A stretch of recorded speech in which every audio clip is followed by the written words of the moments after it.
మన కంటికి కనిపించే భూమి, సూర్యుడు, చంద్రుడు, నక్షత్రాలు, గ్రహాలు ఇవన్నీ కూడా ఆకాశంలోనే ఉన్నాయి.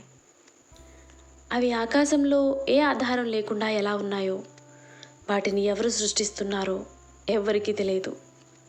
అవి ఏ ఆధారంతో అలా ఉన్నాయో మనం కంటితో చూడలేము.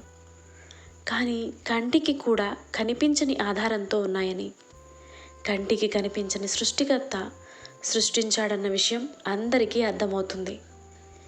కానీ అందరికీ అర్థం కాని విషయం ఏమిటి అంటే, కంటికి కనిపించని సృష్టికర్త ఎక్కడ ఉంటాడు, ఎలా ఉంటాడు అనే విషయం అర్థం కాక మనిషి తల్లక్రిందులుగా తపస్సు చేస్తూ ప్రయత్నిస్తూనే ఉన్నాడు.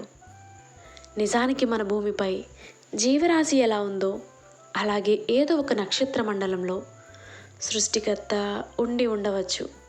వారే ఈ విశ్వాన్ని నడిపిస్తూ ఉండవచ్చు.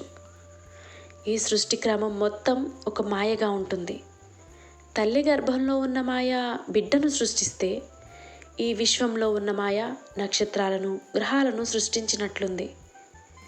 నిజానికి పగలు రాత్రి, చీకటి వెలుతురు భూభ్రమణం వల్ల ఉద్భవించాయి. అంటే భూమి తన చుట్టూ తాను తిరుగుతూ సూర్యుని చుట్టూ తిరగటం వల్ల పగలు రాత్రి, చీకటి వెలుతురు ఏర్పడుతున్నాయని అర్థమవుతుంది. భూభ్రమణంలో పగలు మాయమైతే రాత్రి వస్తుంది, వెలుతురు మాయమైతే చీకటి వస్తుంది. అలాగే మనిషి మనస్సు కూడా ఈ ప్రపంచం చుట్టూ భ్రమణం చేస్తుంది. అందువల్లే మనిషికి కష్టం, సుఖం, బాధ, ఆనందం ఏర్పడుతున్నాయి.